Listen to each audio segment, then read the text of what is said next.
And now we welcome on a very special guest. He is an avid Bulls fan, Chicago Bulls fan, and the Chicago Bulls insider for the Shoot Your Shot Sports Network. Niral, how's it going, man? It's going well, man. How you doing? Good, good. So, let's start off at the beginning. And I just want to know your first memory of being a Bulls fan and like how it all became into fruition and all that. Well, I have to owe this all to my dad. Think when I was 2-3 years old, we moved to Chicago, and back then, this is when Jordan was at his peak, and the whole city used to shut down for Bulls games. And basically, he would put it on this little 32-inch Magnavox TV, and he's like, come watch the game with me. And literally, since then, we've watched, I think, all 6 championships, the losing years, Derrick Rose years, until now. So, and he's taken to me like to 150, 200 games in my life. Wow, that's a lot. It's quite a bit. I remember my first Bulls game ever. I can remember this off the top of my head. It was a 95-96 season, Bulls versus Atlanta Hawks. He got us 8th row seats right in front of Jesse Jackson, the Rainbow Push Coalition guy. Oh, shit. And I remember I met John Paxson because he was walking. My dad's like, go get him. And he gave me his autograph on the ticket. And I still remember the final score. What was the final score? 88-77. Damn. We won? Avi. Nice. That's cool. That's cool. Yeah. So, would you consider him your favorite player? Who? John Paxson. No way. Who's your favorite player? And why? By default, everybody would probably say Michael Jordan. Yeah. He's the one that brought relevance. But I'm going to have to sway away from that. And I would have to say Derrick Rose. Okay. I remember watching him in high school, and I was going to school in Europe at the time when he got drafted. We got the number 1 pick. Yeah. With that 1.7% chance. And that was crazy, by the way. That was nuts. I'm like, we're going to win the championship. We all thought we did. Yeah.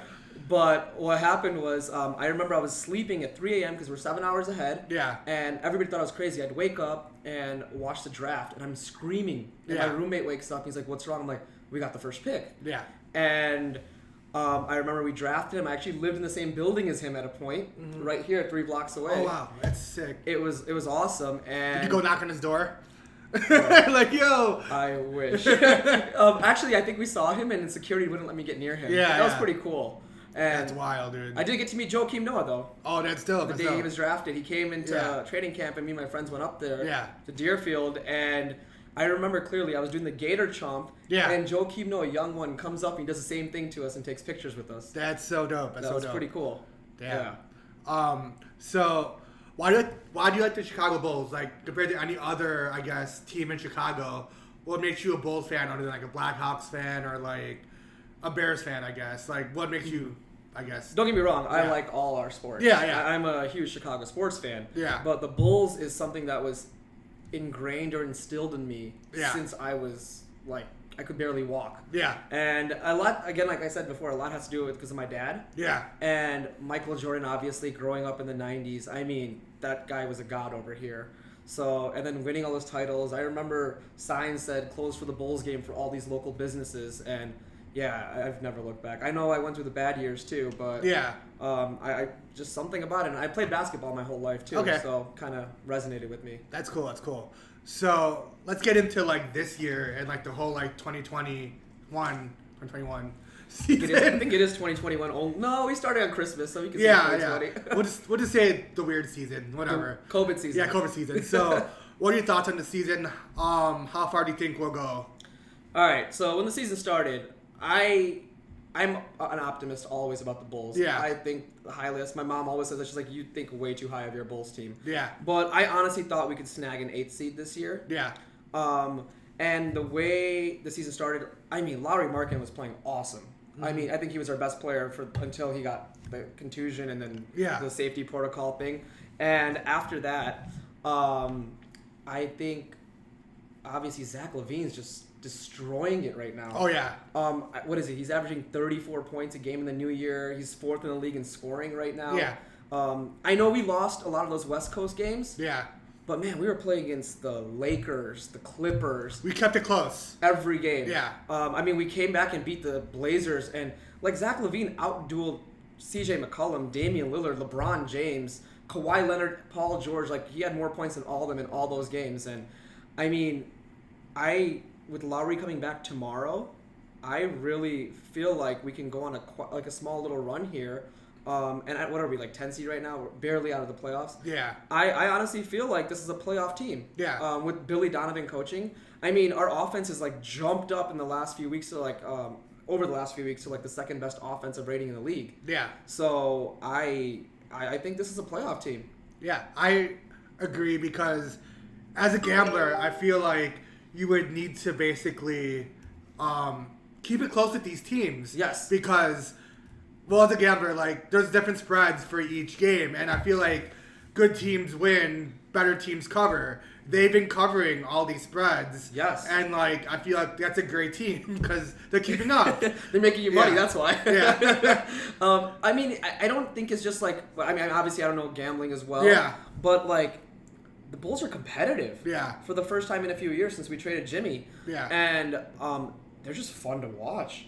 Definitely. They're so electric. Yeah. Their offense is top notch right now, and I mean, they have to close games though. They do. Yeah, they do. But they're learning. It's a learning curve, and I mean, you're playing these games against the upper echelon, LeBrons and the Kawhis. People have won titles, so they know how to close games probably better than we ever could. Yeah. But I say we as like I play for them. But as a city, as a collective. As a collective city, you're right. As a Bulls fan base. But I really think we can shoot up in these standings in the next month or so if we put on a run with Lowry back and just our. By the way, we're playing without rotation players during this whole stretch, this whole new year. Like without Chandler Hutchinson, Archdiakono, Satoransky, and Lowry, and then Otto Porter just went down again. Oh no! Obviously. Yeah, it sucks. But I mean, like starting to. The real question for me is, or the real thing I think is going to be interesting for the next game is how we're going to put Lowry Markkanen, who was our best player to start the season, into this lineup now. Mm-hmm. With everything clicking so well on offense, how is he going to fit in? And that's like what I'm curious to see. Yeah. And I think he should be a starter, and I think he should take Otto Porter's spot that was in the starting lineup. Interesting. What are your thoughts on Patrick Williams and the whole draft situation? That boy is smooth. Yeah, he's good. He is silky smooth. It boggles my mind that this guy has never started a game. Yeah. In his whole college career. Mm-hmm. Comes to the Bulls and starts now for us. Yeah. And the way he handles himself, the poise, his jumper, and like just his basketball IQ just seems way beyond his years right now. More than I ever expected. I wasn't happy with the pick initially. Yeah, I think most people were like, a bencher? Come on. Seriously? I want something to contribute. And yeah. He's putting up 17 or 15 points a game right now as a rookie in his first month in the season during COVID too, where we have this training camp and all this type of stuff, no fans in the crowd. I don't know. I think he's doing really, really well. And I mean, I just remember I think his first game, he did a little dribble and he did a little step back and a one-handed floater. Yeah. And I'm like, oh, this boy's back. He's got it. Yeah. He's got it. Yeah. It's crazy. And he was going toe-to-toe with Giannis kind of beat him up a little. Yeah. But he's going toe-to-toe against LeBron, Kawhi, and he took that challenge. He didn't back down. That really showed me something. Yeah. So what are your thoughts on him? His play style is kind of like Kawhi Leonard. I know like LeBron mentioned that like in an interview, but do you agree with that or do you disagree? I do. I feel like he can become I'm never going to say he's going to become as good as Kawhi because Kawhi is up there. He's won a title, Finals MVP. A guy can dream that he can be like that. Yeah. But his style of play, the way he handles the ball, apparently he has huge hands too, just like Kawhi. Yeah. And just like his demeanor, he's a quiet guy. And I don't know, I think his skill set, first of all, he's defense first, and he's still putting up points right now. So I think he is very much the Kawhi Leonard mold, I guess. That's very cool. Yeah.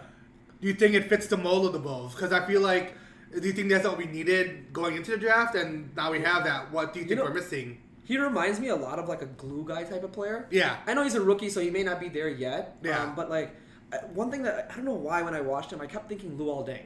Yeah. Like I miss Luol Deng. I miss Luol Deng. Yeah. He's good. He's a straight up glue guy. Like he does the dirty work, defense, scores points when he needs to. Great at that mid-range jumper. Yeah. I remember I read something recently, like when he was taking jumpers, he shoots them so high that he used to like hit the ceiling at the basketball court. Oh wow. I think it was exaggerating, but like if you see all of his shots are rainbows, and I feel like he's a Luol Deng type of player right now, and hopefully he can be better. Yeah. So obviously we can improve on closing games and stuff. What else do you think we can improve on as a team? Defense. Defense? Defense. Yeah, defense. We suck at defense. Yeah. We're a high-powered offense for sure. Oh, yeah. I just feel like we get to score more points than the other team in order to like, win, but they'll just come back because we have no defense. So, but like I see the team improving on defense, not a lot, but I see it like I see Zach LaVine taking it upon himself to become a two-way player. Yeah. Guarding and like he was really putting the clamps down to start the season, but I think he's expending more energy on offense now. Yeah. Patrick Williams is good at defense. Wendell is pretty good at it. So I just think we have to collectively get better at team defense to hopefully. I mean, I think we're giving up over. I think the second most. I don't know the exact number, but like some of the most points in the league. Yeah. Which is not a recipe for success. Yeah. Yeah. So I have a couple last questions. There's been a rumor that like we want to trade Zach LaVine. How do you think? Do you think we're gonna do that or? I honestly, this isn't Garpax anymore. Yeah. We're not in a Garpax regimen anymore. Yeah. We are now with Arturas Karnisovas. Yeah. This is the man that took the Denver Nuggets, drafted Gary Harris, Jamal Murray, the Joker, and built this team that came back multiple rounds last year, went to the Western Conference Finals, and gave the Lakers a lot to handle. And I think this is a very smart basketball mind that he has. And I don't see why we should. He's averaging 27 points a game right now. Yeah. These guys don't grow on trees. Yeah. They're very hard to get. We made the Jimmy Butler trade to get this guy in our team, and the guy is improving on defense. He's distributing the ball. He had a career high in assists recently. Mm-hmm. He's doing everything rebounds. He's shooting a 3-ball at a phenomenal clip. Yeah. I just don't see how or why you could trade him. I don't think he could be the number one on a championship team. Yeah. But like, he could be a closer on a championship team, and you have somebody like a Joel Embiid or something. Or I read a lot about Karl Anthony Towns, like try to pursue that because the guy doesn't close, but that's why you have Zach LaVine to close. Yeah. And I see that as a future direction for the Bulls, but I don't think he would trade him, and nor do I think he should, because you don't see players that electric that often. You don't. Yeah. It's crazy. And then let's see. I think that's all I have actually. Nice. So, yeah. Make sure you check out Niral's blog. He does a pregame and postgame of every Bulls game this season, so make sure you check it out. Yeah. And that's shootyourshotsports.com. So make sure you check it out. Thanks for having me, man. Yeah, no problem.